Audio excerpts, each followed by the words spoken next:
Okay, so here's the deal. What you're watching right now is actually the second half of my Wind Waker video. If you watch it, you should probably watch the first half. I'm just saying. I'm gonna do some like running gags, but if you haven't seen it, I'm not gonna force you. I'm not the government of North Korea. I can't make you do nothing. But regardless, sit back, enjoy the video. When he was crushed by a giant bell. And now we go Andadase into old Hyrule, and we see all of Ganon's monsters frozen in time. The king urges me to go into the basement to retrieve it. The Master Sword. I walk up to the pedestal and I grab it. But then I get jumped by a bunch of really tough guys. I dance around them and slash their armor off, and I use their own weapons against them. Yeah, it's kind of like my thing. And then I go up above the basement and I need to kill a lot. And I mean a lot of monsters. And you better believe I killed them all with their own weapons. Don't kill me with my own gun! And then I gathered up all of their weapons into one place. Well, except for that one. It got away. Now I have a nice collection with one trophy from every single one of my victims. You know, like a well-adjusted, high-functioning adult. Oh, hey, and look, I even found the one that fell through the floor. That's great. That is a nice pile I got over there. You know what? That is going right onto my Insta story. I guess I'm using one of the chromatic lenses. Oh well, hope I get some likes. Alright, now I go back to the Forsaken Fortress and fight one of Ganon's phantoms in a classic tennis match.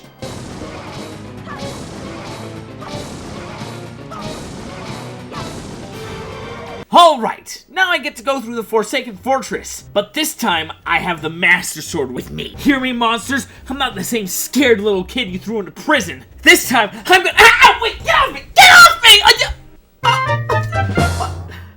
I thought this was the playthrough. I was gonna go through the Forsaken Fortress without getting thrown into prison.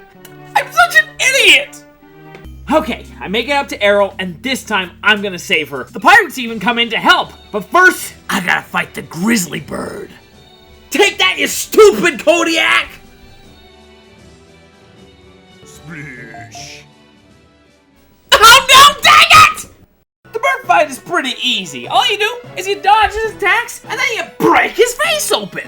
And then I go in and I stab Ganon, and it didn't work. Foolish boy. This sword has lost all spiritual power. So, I'm afraid I'm going to have to kill you now. And then I get saved by none other than the driving force of this entire game! The gosh dang postman. At this point, we have Tetra with us, and the boat tells us to go back to the Goddess Tower, and then...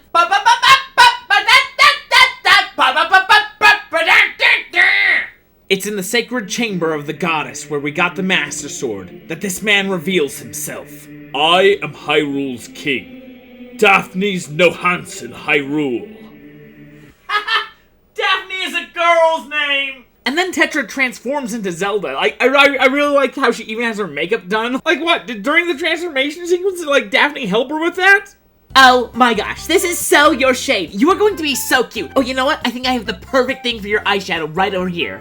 The next part of this video should be a strong testament to just how fun this game is. Normally when I record, I only play the game. I never do side quests. But I was having so much fun, I did a lot of side quests. Before I finished, I made sure that I had the entire map filled out. I even went to Windfall and did that side quest where you stop the girl from being a criminal and... Oh, and on Outset, I had this awesome moment from way downtown. I sniped this lady's pot. But eventually I did get back to the main story. Now I've got two islands that are impossible to enter unless I get specific items from, like, these extreme condition islands. One of them is super icy cold, and the other is super fiery hot. I'm gonna need flex tape to get onto those islands. Because only flex tape can handle... in the toughest conditions. There's nothing much to say. You go, you apply the flex tape, you have 5 minutes to go in, get the item, and get out. But my favorite part was on the ice island because Link just makes the most hilarious sounds.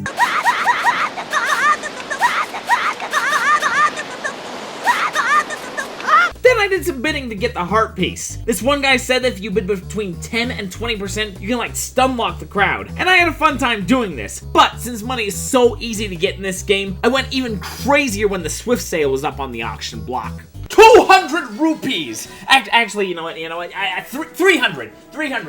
No, actually, that doesn't sound right either. 400. Make it 500. That is worth 500. Actually, now that I'm thinking about it, it's a $600 sale. Actually, you know what? I have 700 rupees. Let's do 700. Of course, 800 is also an excellent price. You know what? 900. Final offer. Now I finally go to the temples, and each one has a musician who asks you to bring someone who can play each instrument that they have. And the first one has a harp, and what do you know? Medley has a heart. Oh, well, she's got a harp. I wrote heart, though, but probably because she's just so adorable. Oh, this is sweet. I love Medley, and now I get to do a dungeon with her?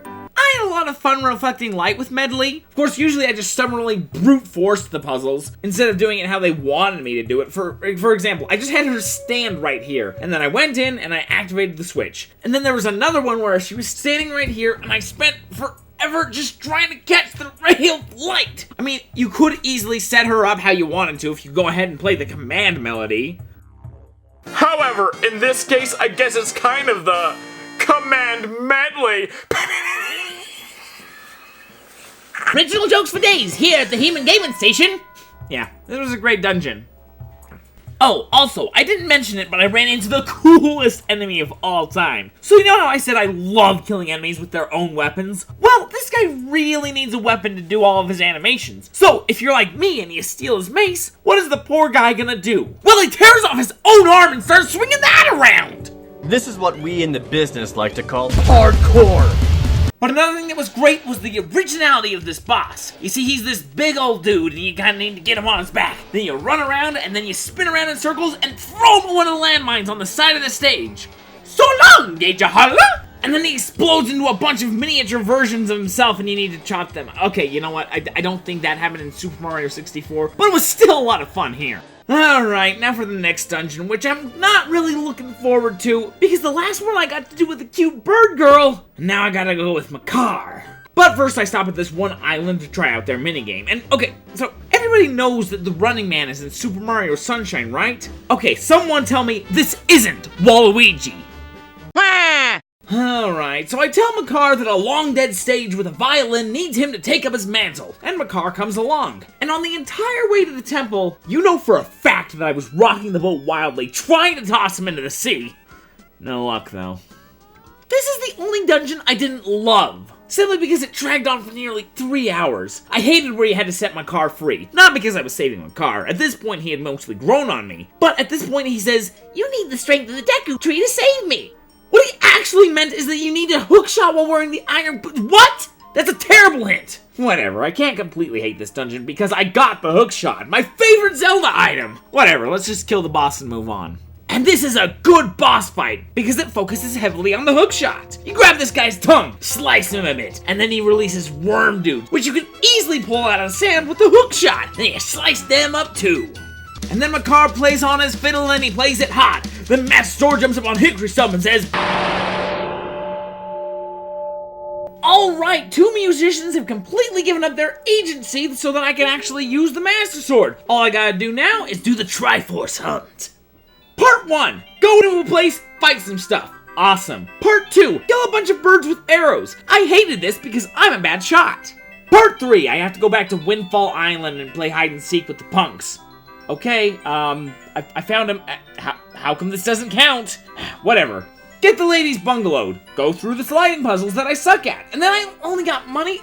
Okay. Oh, apparently I was supposed to go into the freaking fireplace. How stupid of me to not know that. Whatever. Ba-ba-ba-ba. Part 4, it's another awesome fight section. Part 5, you simply enter an island that was blocked by 1 pirate ship. Part 6, once again you're fighting pirate ships. You gotta sink the gold pirate ship. Of course, he takes the exact same amount of hits as the other pirate ships, so he's very easy. And now the next part is the ghost ship, which this fish tells me is very, very scary. I ain't afraid of no ghosts. Scary? Scary? It's scared of me! Look at this, every time I approach him, it just runs away. Okay, so apparently I need some stupid chart to get onto this ship. So I go get the chart, then I enter the ghost ship and I fight a bunch of spooky-themed enemies, including that awesome guy who tears off his own arms. Now, 3 of those Triforce pieces were actually only charts. I have to take them to Tingle and he decodes them for them, but he, charges a king's ransom for it. But now I can go search for the pieces of the Triforce. And with the Wii U gamepad, this is the easiest thing ever. I simply sail straight up to it and just snatch it right out of the sea. I mean, look at the second one. Okay, I wasn't even looking at the TV. I wasn't even looking at the gamepad. I was looking through the viewfinder of my freaking camera, and I sailed right up to it like it was second nature and used that grappling hook to fish it right out of the ocean. This was straight up fun. Of course, Tingle did bankrupt me, so now I need to make some quick money. I guess I'll open up them treasure charts. Oh, right, a silver rupee. Nice catch. All right, just one more and I'll be good. Okay, let's get this. Oh, it's a stupid heart piece. Okay, go to the next one. This is a heart piece too. You gotta be kidding me. What kind of first world problems do I have? Oh, good.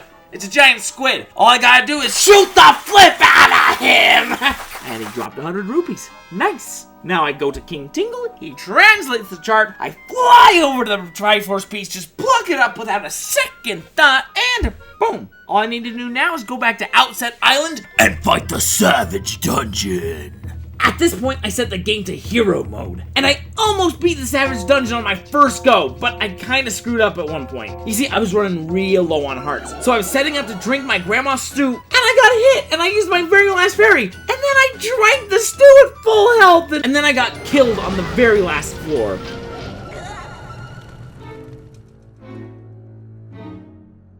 However, you only need to get 1/3 into the dungeon to get the Triforce piece, so boom! I'm courageous now. Dean, stop. You look like a Nazi. All that's left is to go to Zelda and... Oh no, we left Zelda here all alone. And Ganon came in and... No!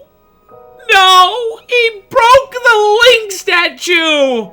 Oh yeah, and I think he probably abducted Zelda too. Oh crap. So I guess we need to go save Zelda. And avenge my statue. Alright, so this next technique is known in the speedrunning community as the barrier skip. Now, I don't understand all the specifics, but people spend a lot of time trying to figure this out. But did they ever try hitting the barrier with the Master Sword? And look at that, it's dispelled. I wonder what kind of a time save that is. Now, if I can just find a way to shave off an additional 23 hours, I'll have that world record all to myself. You better get ready to put me in that video, Summoning Salt. I like this next area. Looks like the area leading to the castle in Ocarina of Time. But it's got enemies who drop their weapons, which means I used enemy weapons.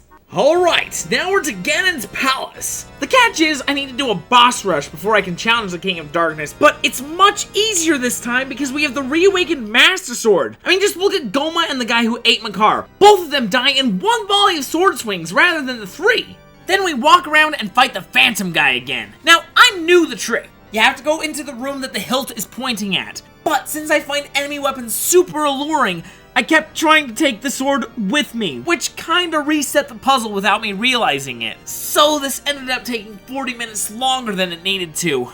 Maybe wait until I stop being a complete and utter idiot, Salt, then you can make the video. I'll get to you on it, okay? Okay, now for Puppet Ganon, a final test before the real Ganon. And you know this is a scary boss battle. It's based off the 3 things that humans fear the most. Spiders, snakes, and of course, marionettes. Stop! No, I do not like that at all! Alright, now to fight Ganondorf himself. But here's where watching those speedruns did come in handy. You see, I didn't know that there were fairies in this room, but since I watched the speedruns, I know. And I was able to refill my bottle before the final fight, and I needed them too. Mostly because I'm an idiot who tried getting selfies with Ganon during the fight, but I still needed them.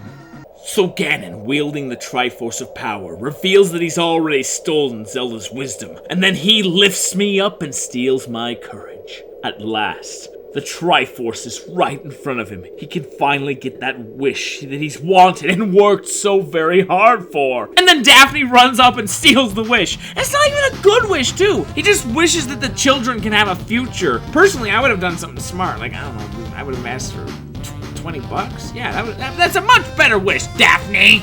And then Ganon laughs and laughs and laughs. Oh, Flip, I think we broke him. Because if he doesn't laugh, he will cry. His dreams just went up in smoke, and he is going to murder the 2 kids. But the joke's on him. Daphne wished that we'd have a future, and if we get murdered down here, we wouldn't very well have a future. Now would we, Ganon? So Zuba Doop, Zuba Deep, Tricky Mirror Shot, and your end you meet. pure skill. The arena then starts filling up with water, and the kids are whisked away. I reach down, I try to save Daphne, but he's staying behind. He's living by the old mantra, the captain always takes the ship down with him.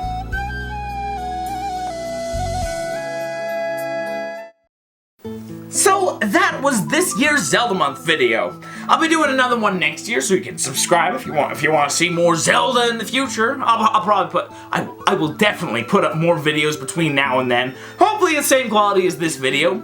Maybe not. This video might have sucked. It's very long. I don't know if anyone will watch it. But if you want to watch previous ZeldaMonth videos, I did one last year of the Link to the Past. We also got Ocarina and did that 2 years ago. Still pretty proud of it. And I don't know. I'll see you in hell. I'll see you later.